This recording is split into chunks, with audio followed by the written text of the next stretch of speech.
जय माता दी बहनों। औसान माता की पूजा कथा में आपका स्वागत है। आज मैं औसान माता की बहुत ही प्यारी कथा सुनाने जा रही हूँ। कहानी पसंद आए तो वीडियो को लाइक कीजिएगा और कमेंट में जय माता दी लिखना और मेरे चैनल को सब्सक्राइब करना ना भूलिएगा। एक सास और एक पतोह थी। दोनों लोग रहती थीं। अच्छे से जीवन बसर हो रहा था उनका। धीरे धीरे जो सास थी वो बूढ़ी हो गई तो सारा मालिकाना पतोह संभालने लगी। बहू जो थी अपनी सास से बोली कि सारा दिन मैं काम करती हूँ और आप आराम से बैठे बैठे खाती हैं। कम से कम जो काम कर सकती हैं उसमें तो हाथ बटाया करो। तो सास बोली कि बहू क्या करूँ मैं, जब शरीर में बल था तो मैं करती थी, अब मेरा शरीर साथ नहीं देता है तो क्या करूं। बहू बोली मैं कुछ नहीं जानती माँ जी, आप जो है कुछ करना पड़ेगा, नहीं तो मैं आपको बैठे खिला नहीं सकती। एक काम करो, आज से आप जो है दूध बेचने का काम करो। तो सास बोली कि नहीं, मेरे तो घुटनों में दर्द रहता है, मैं कैसे जाऊंगी दूध बेचने। बहू बोली मैं कुछ नहीं जानती, आपको दूध ले जाके बेचना पड़ेगा। और हाँ माँ जी, आप जो है हिसाब जो है रोज रोज नहीं लाइएगा, महीने में करिएगा हिसाब, जिससे उस पैसे से कुछ काम हो सके। बोली ठीक है। अब सास जो थी उनकी बूढ़ी अम्मा, वो डर के मारे हाँ तो बोल दी, लेकिन उन अपने घुटनों के दर्द के मारे वो दूध बेचने जब निकलती तो जा नहीं पाती थी। जब घर से निकलती तो जंगल पड़ता था। वहाँ जो है जंगल में एक पीपल का पेड़ रहता था। तो क्या करती थी, सारा दूध ले जाके उसी पीपल के पेड़ में डाल देती थी और वो आराम से वहीं उसी पेड़ पे नीचे सो जाती थी, पेड़ के नीचे। जब कुछ देर हो जाता था तो अपना डब्बा लेके खाली चली आती थी। तो बहू पूछती थी कि माँ जी क्या दूध आपने बेच दिया। तो बोली कि हाँ बेच दिए। तो बोली ठीक है। फिर ऐसे करती, दूसरे दिन भी ऐसे दूध देती तो बूढ़ा माँ क्या करती, ले जाके उसी पीपल के पेड़ में डाल देती और आराम से वहीं सो जाती। जब कुछ देर हो जाता तो घर लौट आती थी। ऐसे उनका रोज का नियम बन गया था। रोज बहू दूध देती और जो सासू माँ थी वो ले जाती वहीं अपना पीपल के पेड़ में डाल देती और वहीं सो जाती। और जब कुछ टाइम हो जाता तो घर लौट आती, बोलती कि हाँ दूध बेच दिए। धीरे धीरे ऐसे समय बीतता गया। एक दिन जो है महीना पूरा हो गया। अब बहू बोली कि आज तो महीना पूरा हो गया है, आज हिसाब लेके आइएगा। फिर दूध दे दी उनको भर के, वो लेके गई। अब जा रही दूध बेचने और सोचती हैं कि अब हमने तो कभी दूध बेचा ही नहीं, हम तो रोज पेड़ में डाल देते थे, आज कौन सा हिसाब लेके आऊँगी मैं। अब तो बहू मुझे जीने नहीं देगी, मुझे घर से भी निकाल देगी। यही सोचते सोचते रोते रोते गई और वही क्या की कि वही पेड़ में उस दिन भी डाल दी दूध। बोली कि जब कभी नहीं बेचे तो आज बेच के कितना पैसा मिलेगा, उसको तो पूरा महीना का हिसाब चाहिए, मैं क्या करूं। वहीं रोने लगी और सो गई। बोली कि अब आज तो घर नहीं जाएंगे, जाएंगे तब भी मार के निकाल देगी, इससे अच्छा है कि मैं यहीं रह जाती हूँ। तो वहीं बैठे बैठे वो रो रही थी।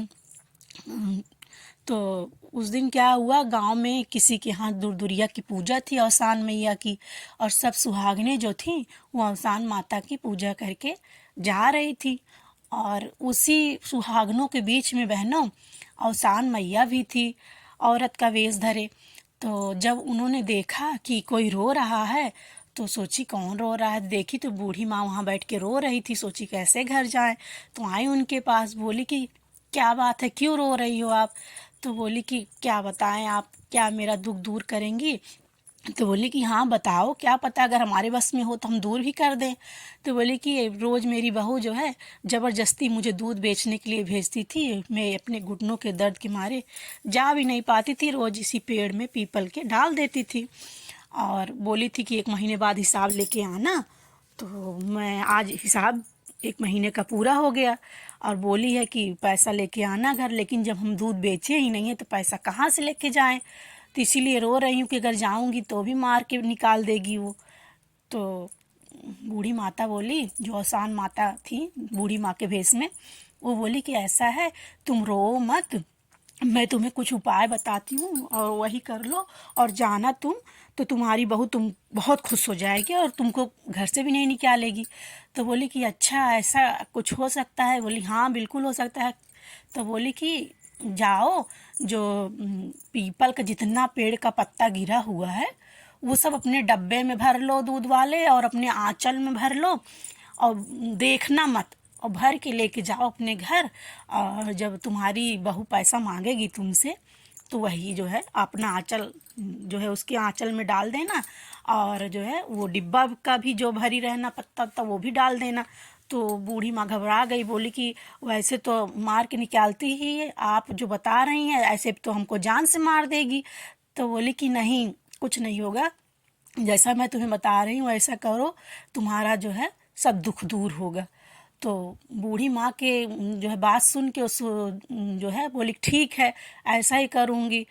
तो क्या की कि कहीं अब चुप हो जाओ, अब जाओ करो।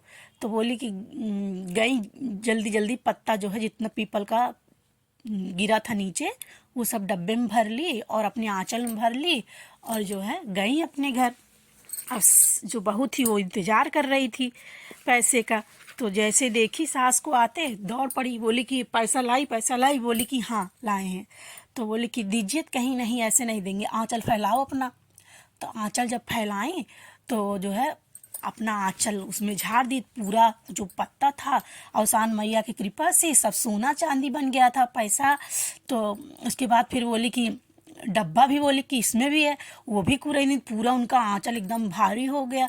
तो बोली कि अरे इतना सारा, इतना तो हम दूध भी नहीं दिए जितना आप पैसा ये सब सोना चांदी लेके आई हैं, कहाँ डाका मारी हैं? तो बोली कि नहीं हम कुछ नहीं किए हैं। तो बोली नहीं बताइए क्या बात? तब बूढ़ा माई जो है अपनी पूरी कहानी बता दी कि ये तुम देती थी दूध, लेकिन मैं जो है ऐसे नहीं जा पाती थी, पेड़ के नीचे डाल देती थी, और डर के मारे आज नहीं आ रही थी तुम्हारे। तो ऐसे बूढ़ी माँ मिली तो यही बताई कि ऐसे ऐसे कर लो, पत्ते सब रख लो और जाओ, तो तुमको तुम्हारी बहू कुछ नहीं बोलेगी। तो बस मैं वही की और ये सब सोना चांदी बन गया। तो जो बहू थी उसके मन में लालच आ गया, वो बोली कि ठीक है माँ जी, जो है अब आप जो है घर पे रहिए और हम दूध बेचने जाएंगे, आप जैसे जैसे बताई हैं वैसे वैसे मैं भी करूँगी, और भी धन आ जाए। तो उसकी सास बोली नहीं बहू लालच मत करो, ऐसा नहीं करना चाहिए। तो बोले कि चुप रहिए आप, जो मैं बोल रही हूँ बस वही करिए। तो बोली कि बूढ़ा माँ डर के मारी चुप हो गई, बोली ठीक है।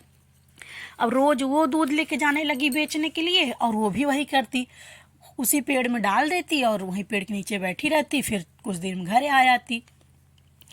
तो फिर जिस ऐसे दिन बीता और 1 महीना हो गया, तो फिर वही कई काम की, फिर वहीं रो रही थी बूढ़ा माई की तरह, उसकी बहू भी पेड़ के नीचे। तो फिर अवसान मैया जा रही थी, वो देखी तो उनके पास आई, बोली क्या हुआ, क्यों रो रही हो? तो भी बोली कहीं कि हमारी सास जो है हमको दूध बेचने भेजती हैं, और जो है हम दूध यहीं पेड़ में डाल देते थे, जा नहीं पाते थे कहीं बेचने, अब आज पैसा मांगी नहीं लेके जाएंगे घर पे तो मुझे घर से निकाल देंगी। अब बहनों माता रानी से क्या बात छुपा हुआ है? वो आंख बंद की, सब अपना जान ली कि क्या बात है। तो बोली ठीक है, फिर उनको भी बताएं कहीं जाओ जब सब पत्ता भर लो, और जो है तुम्हारी सास तुमको नहीं निकालेंगी। तो बोली कि ठीक है।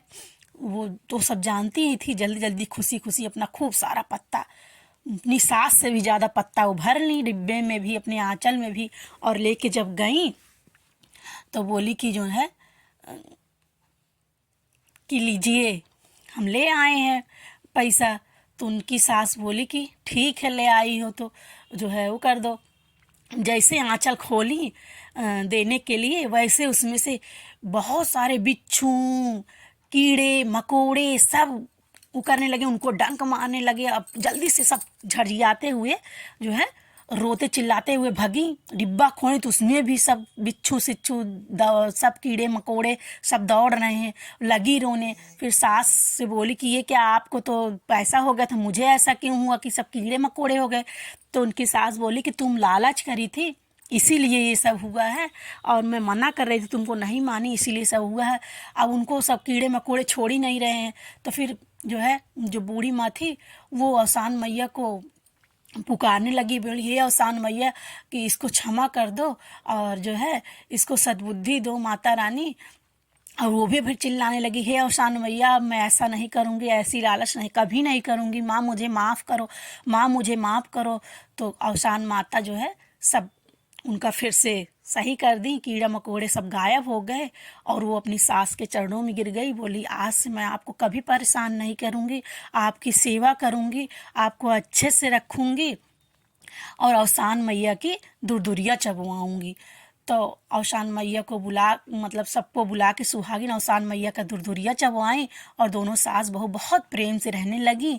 जैसे सास बहू का दिन लौटा, जैसे उनकी बहू को सद्बुद्धि आई, वैसे सबको सद्बुद्धि दे अवसान मैया। बोलो अवसान मैया की जय।